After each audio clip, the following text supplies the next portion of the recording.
السلام على من لا نبي بعده وعلى أفضل الرسالة أما بعد فأعوذ بالله من الشيطان الرجيم بسم الله الرحمن الرحيم ألف لام ميم ذلك الكتاب لا ريب فيه هدى للمتقين قال النبي صلى الله عليه وسلم إن الله يرفع بهذا الكتاب أقواما ويضع به آخرين وقال الله تبارك وتعالى في شان حبيبه إن الله وملائكته يصلون على النبي يا أيها الذين آمنوا صلوا عليه وسلموا تسليما ټول د زړه په شوق سره په اوچت اواز سره درود شریف ووایئ. اللهم صل على محمد وعلى آل محمد كما صليت على إبراهيم وعلى آل إبراهيم إنك حميد مجيد. عزت مندو ستاسو په دې علاقه کې ستاسو په دې مدرسه کې ماشومانو د قرآن ختمونه وکړل او د قرآن حافظان ترې جوړ شول. نن ډېرې میندې داسې میندې دي چې هغه د قرآن د حافظ مور جوړه شوه. نن ډېر داسې پلاران دي چې هغه د قرآن د حافظانو پلاران جوړ شو. ته به وایې مولي صاحب څه چلو شو؟ خیر دی که زما بچه حفظ وکړو نو څه چلو شو؟ زه درته وامه ستا بچي علوم حاصل کړل کوم علوم به چې پیغمبرانو حاصلول. مبارک شه. تاسو به د علماو نه دا خبره اورېدلې وي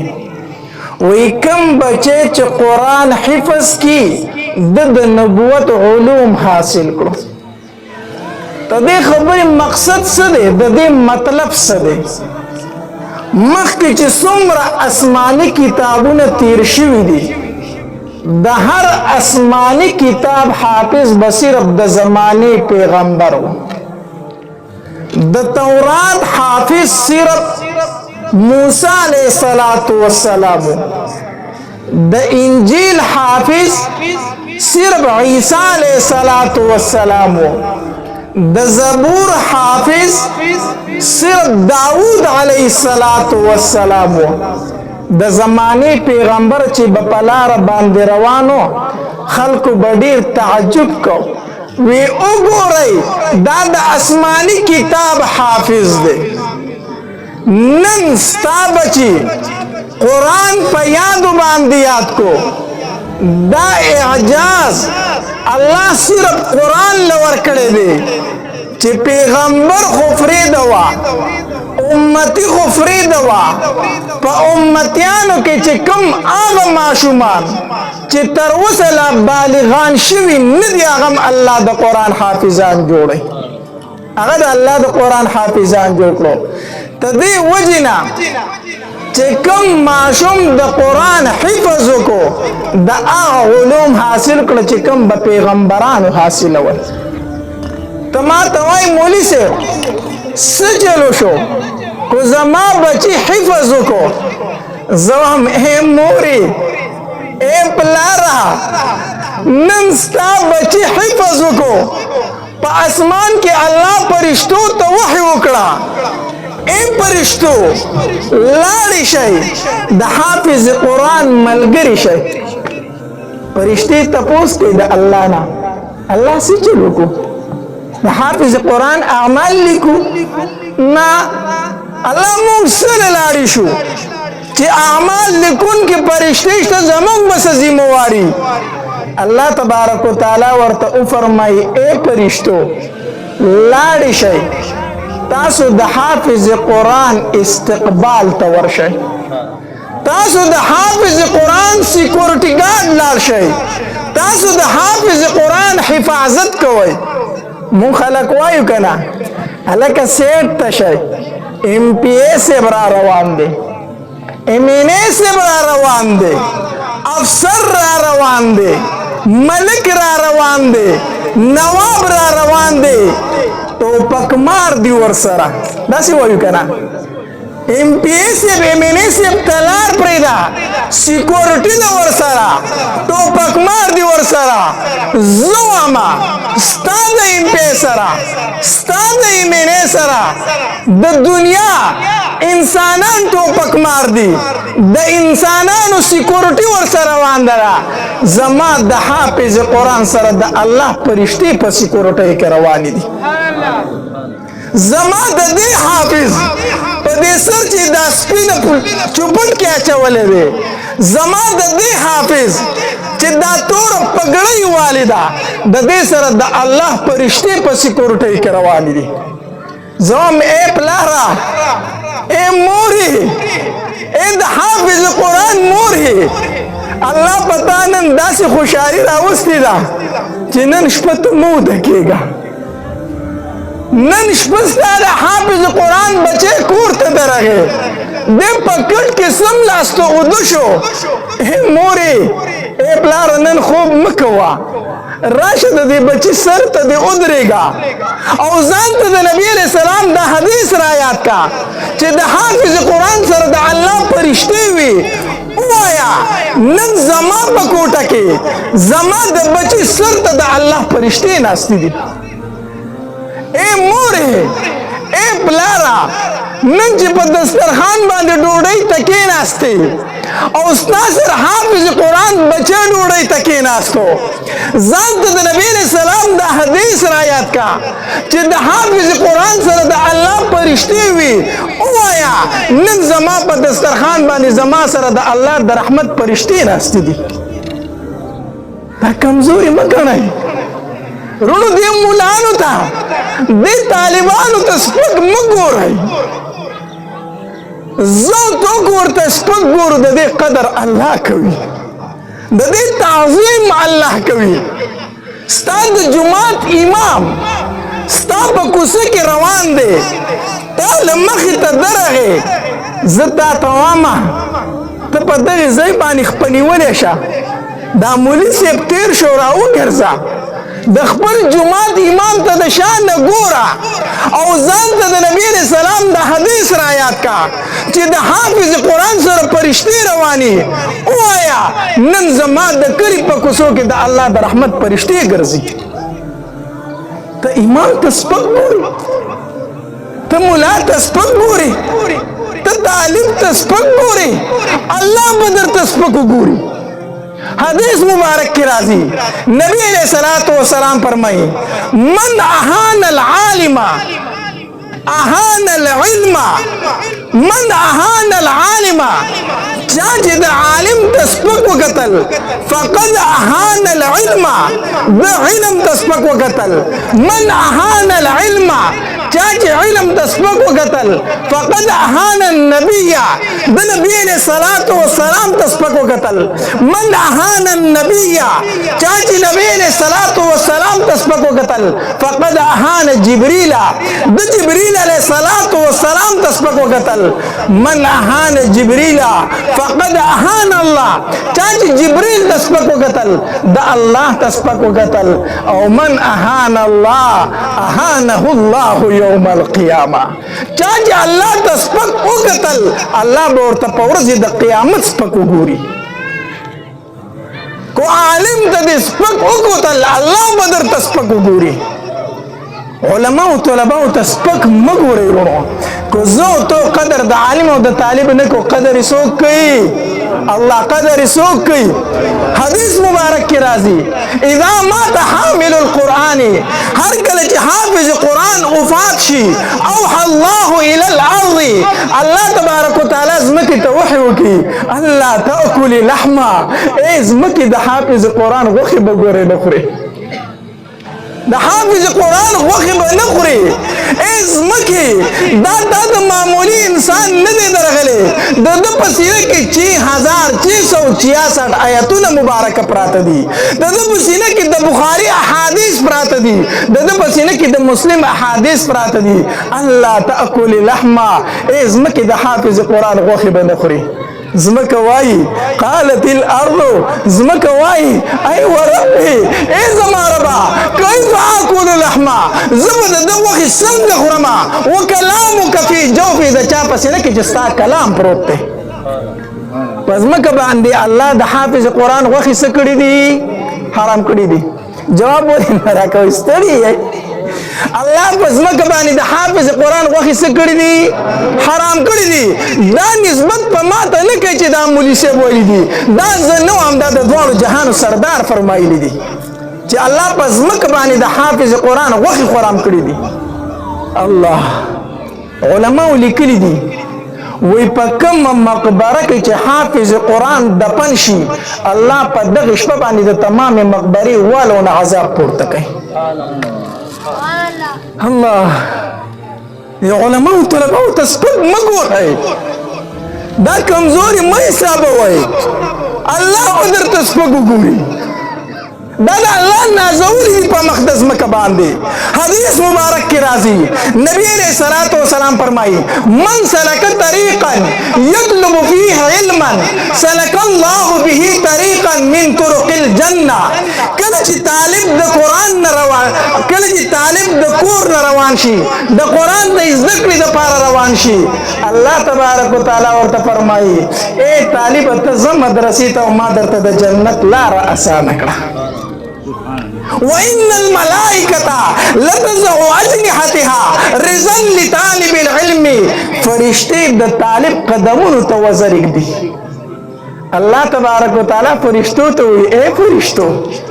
دا کوم طالب چې په لار باندې روان دی دا زما ډیر نازولې دی زه نه غواړم چې د قدمونه د خاورو سره ولګي زه نه غواړم د قدمونه د کټو سره ولګي ای فرشتو دا زما نازولې روان دی د قدمونو ته خپلې وزرې خورې کوي الله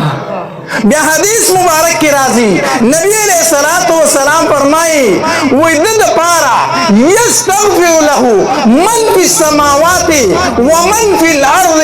د دې طالب د پارا د اسمان فرشتي او د ځمکې تمام مخلوق د پارا د استغفار دعاګانې غواړي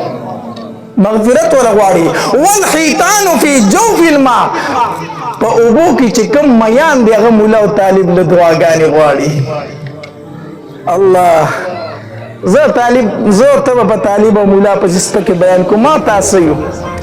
مولا طالب له د اسمان فرشتي په هوا کې مارغان په اوبو کې میان په سورو کې میګان دعاګانې غواړي الله مولا طالب ته سپک مګورئ مولا طالب ته سپک مګورئ دا د الله نازولی په مقدس مکه باندې دا د الله نازولی په مقدس مکه باندې دا نن سبا چې موږ د فتنو سره مخامخ یو دا ولې دا د علماو نه د لوالي وجه ده او د آخري زمانه یو علامت دا ده یو نښه دا ده نبی علیہ الصلوۃ والسلام فرمایي خلک به د علماو نه نفرت شروع کړي د قیامت په علاماتو کې یو علامه دا ده نبی علیہ الصلوۃ والسلام فرمای زرد چې په خلکو باندې به یو زمانه راشي یفرون من العلماء والفقهاء چې د علماو نه به تختی د خلک به د علماو نه تختی نبی علیہ الصلوۃ والسلام فرمای وای چې کله دا زمانه رااله چې خلکو د علماو نه نفرت شروع کو د علماو نه تخته شروع کا الله به په دې قوم باندې درې عذاب راولي سو عذابونه راولي درې عذابونه اول عذاب به الله دا تبارک وتعالى دا عذاب راولي يرفع الله البركه من كسبهم الله تبارک وتعالى به د کاروبار نه برکت اوچت کی الله تبارک وتعالى به د کاروبار نه اوچت کی داسې ده کنه یاره مولوی صاحب غټه تنخواه له د لاکو روپو د پاسه می تنخواه ده خو چې 30 تاریخ راځي نو بیا پکې قرضدار یم داسې ده که داسې نه ده یره مولوی صاحب غټ تاجر یم غټ دکان می دی خو پیسې راځي او پوهېږم نه چې په کومه مخه ځي برکت پکې نشته دی زما چې په رزق کې د برکت نشته دی په ځان باندې لږ سوچ وکړه په زړه کې به د علماو نفرت پروتي ګورې اول عذاب به الله دې انسان ته دا ورکوي چې د رزق نه به وله څه پورته کړي برکت دیم عذاب دا دے نبی علیہ الصلوۃ والسلام فرمائی ویسلط اللہ علیہم سلطانا ظالما اللہ تبارک و تعالی پہ ظالم بادشاہ مسلط کی ظالم بادشاہ دا سی دا کدا سی ندا ہر بادشاہ چی را باندې راځي تیر پہ بخو کنه بخو اگه تیر تا بیا دعا کو کنه کو مونږ وای د دې سپیرن خو مړه هغه تیر خو دا سی دا کدا سی ندا سوچ وکولې زمونږ دا حالت ته ځکه مو دا حالت ته چې د علماء نه منافرت ته او دریم عذاب خو ډیر سخت الله دی فنا راکي الله دی فنا راکی نبی علیہ الصلوۃ والسلام فرمایي وای کم انسان چې د علماو نه نفرت کو دی به د دنیا نه په داسې حالت کې چې بغیر ایمان به پکې نه ایمان به پکې نه د دنیا نه به بی ایمان رخصتېږي چې کم سړي د علماو نه نفرت کو الله اسې سوچ وکړئ دا خبرې موجود دي که موجود نه دي دا ولې موږ دې حالت سره مخامخ شوي دا ولې موږ دې حالت ته رسېدلي یو دا ولې موږ دې وخت ته رسېدلي یو چې عالم ته څوک نیمه ګنټه ناسته نشي کولی او اجراګانو ته شپې روڼی داسې ده که داسې نه ده الله دې زموږ په حال باندې رحم وکړي مفتي صاحب درته ډېرې ښکلې خبرې وکړې ډېرې سپینې خبرې وکړې د دې معاشرې چې کوم مخ دی هغه یې درته مخامخ وښودو الله وروڼو د علماو طلباو سره مینه ساتئ محبت ساتئ حدیث مبارک کې راځي یو خبره درته کومه د دې علماو طلباو سره مفت مینه کوئ مفت خو به جنت ته بیایي ما دې خبره پوه شه پوه نه شوی دا خبره کوم خبره ختمه ما ته پته ډېر ستړی دی چې مولوي صاحب څه کیسې دي داسې ده که داسې نه ده د علماو د طلباو سره مفت مینه کوئ مفت جنت ته ځئ ته به اوس وایې چې مولوي صاحب ډېره غټه دعوه دې وکړله دا به وایي که وبه نه وایي زه نه وایم حدیث مبارک کی راضی نبی علیہ الصلوۃ والسلام فرمائی اجتمع العالم والعابد على الصراط یو روایت کی راضی علی باب الجنہ د قیامت ورځ ده میدان محشر ده الله تبارک وتعالی به مولوی سے تو ز جنت ته او دلته کې امیر صاحب د وې تم ز جنت ته نو یو طرف د مولوی صاحب دی بل طرف د اسی عبادت گزار دی امیر صاحب دی دواړه به د جنت په دروازه کې یو ځای شي الله تبارک وتعالی به عابد ته وایي زه جنت ته په خپلو عبادتونو باندې نعمتونه حاصل کا نو امیر صاحب به جنت ته لاړ شي نو مولوي صاحب هم به ډېر وکاږي چې زه جنت ته لاړ شم که نه نو الله تبارک وتعالی به ورته وفرمایي قف ها هنا دلته کې لږ ودرېږه ته چېرته ځې د جنت په دروازه کې به ودرئ مولوي صاحب ولاړ دی پریشان دی الله د جنت په دروازه کې ایثار کړمه هسې نه چې د دې ځای نه راباندې چېرته فیصله وشي چې جهنم ته یې وولی الله خو لوی ذات دی څوک دې تپوس کولی شي نو مولوي صاحب به د جنت په دروازه کې ولاړي او مقتدیان به راځي جنت ته به داخلېږي نو زه په خپلو بیاناتو کې کله کله وایم هماسې څه مو خیال دی چې د جومات ته امام د جنت په دروازه کې ولاړ وي د مقتدیانو پرې راشي او دوی جنت ته لاړ شي دوی خو به یو بل ته سترګې وایي خو څه چې سړی خو یې رانه سیټه کړی دی څه مو خیال دی ځکه چې موږ خو مولوي صاحب کې صرف ځای ګورو که نه نو چې مولوي صاحب د جنت په دروازه کې ولاړ دی مقتدي جنت ته ځي نو دوی خو به سم چل هلته وکړي نو چې ډېرې چغې راته والي سړی خو یې سیټ ته ودرولی دی نو الله تبارک وتعالی به مولوي صاحب ته وایي قف ها هنا دلته ودرېږه ته مه ځه جنت ته دی پریشان دی کېدای شي د دې ځای نه راباندې فیصله وشي چې جهنم ته یې وولی الله تبارک وتعالی به ورته وفرمایي ای مولوي صاحب ای قاري صاحب ته مې دې له نه ودرولې چې تا جهنم ته لېږم الله څه له دې ودرولې ما خلک راځي جنت ته ځي او زه د جنت په دروازه کې ولاړ یم نه که نه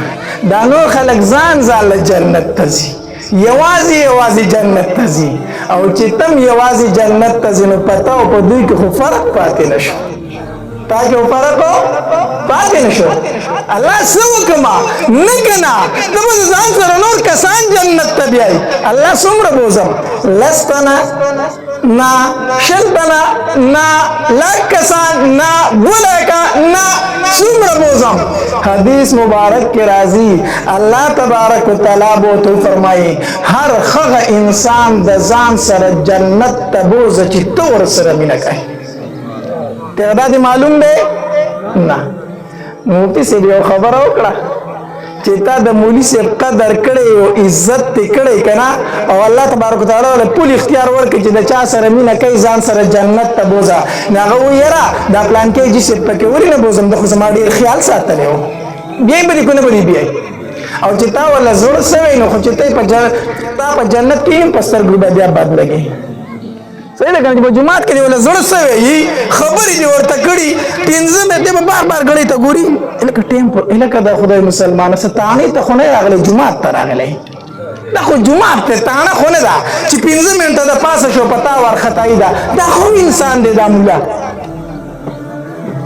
او دا خو د منافق علامت ته حدیث مبارک کې راځي وي منافق انسان په جمعات کې تنګيږي نو کوس مولوی سیوی چې پلان کې چې منافق ته ځکه په جمعات کې تنګي ګنو بیا باندې دنیا په سر راغستی جماعت منافق وي نو ته چې په جمعات کې تنګي ګنو منافق بدرته نه وسه بدرته وي نو تنګوي علما او طلبه نه د دې سره مفت مینه کوي نو داوا مې درته صحیح خوا مې د طلبه او د علما سره مفت مینه کوي مفت به جنت طبيعي نو چې الله ول اجازه ورکړي چې څومره سره خلکو سره تمینه کوي ځان سره جنت ته بوزا تا به پکې به کنه بیا چې مینه د سره کړو تا به پکې به کنه بیا ضرور به پکې بیا اوس پتا و چې د مولوی سے خپل څه پته لګي چې د جنت ته ځو په نزي الله چې دې سینې ته 6666 آیاتونه داخلي دا جهنم له داخلي الله چې دې سینې ته د بخاری حدیث داخلي دا جهنم د پاره الله چې دې سینې ته د مسلم شریف احادیث داخلي د جهنم د پاره الله تبارک وتعالى دا علما پیدا کړی دي جنت لا په مقدس مکه دا اړولې شوی مخلوق ته دا الله چون کړی دي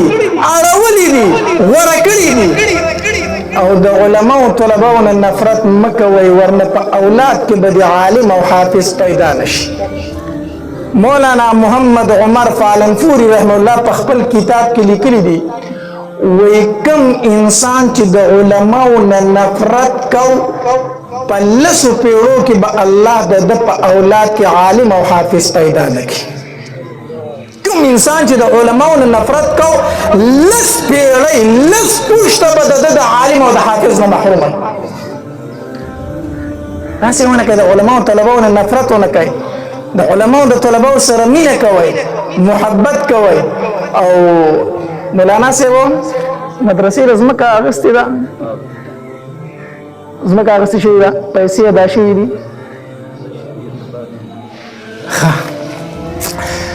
الله زه خپه په دې شمه چې په یو علاقه کې مدرسه یو غم قرضداري ما ته ډیر افسوس راشي ما له بدل تکي یو حافظ قرآن راوړي کنه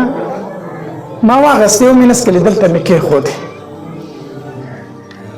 ما له افسوس راشي چې حافظ قرآن جب ګرځي او تاسو ناس یې قسم په الله جړا مقام دی مال به حافظ قرآن وبراوړي زبر حافظ قرآن د لاس او باخله مسکم دی افسوس دی کنه دی حافظ قرآن ته بتاوي چې مال وبراکه څه ته کې شوی ما الله نه لګو یریګ الله نه ویریګ حافظ قرآن ته سپک کتل دا الله کلام ته سپک کتل دی تاسو به دا حدیث ډیر اوریدل کنه چې یو حافظ قرآن به ځان سره سوتنه جنت ته بیاي جواب راکړه سوتنه بیاي دا ټول ته خیا به ځکه چې ته وای چې ما خو پکې مې تیار کړی زه پکې جنت ته زما شارحین د دې په حدیث په شرح کې لیکلي دي او په دې لسو تنو کې به هغه کس نه چې حافظ قرآن ته سپک کتلی په دې لسو تنو کې به هغه کس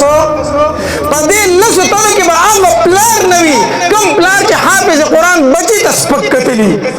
په دې لسو تنو کې به هغه تر نه وي کوم تر چې حافظ قرآن وراره ته سپک کتلی په دې لسو تنو کې به هغه ماما نه وي کوم ماما چې حافظ قرآن خورۍ ته سپک کتلی په دې لسو تنو کې به هغه رور نه وي کوم رور چې حافظ قرآن رور ته سپک کتلی ته حافظ قرآن بچی ته سپک ګوري او کوم بچی چې د نوکر دی یا په بار ملک کې تاله پیسې ګټي تا هغه ته دروند ګوري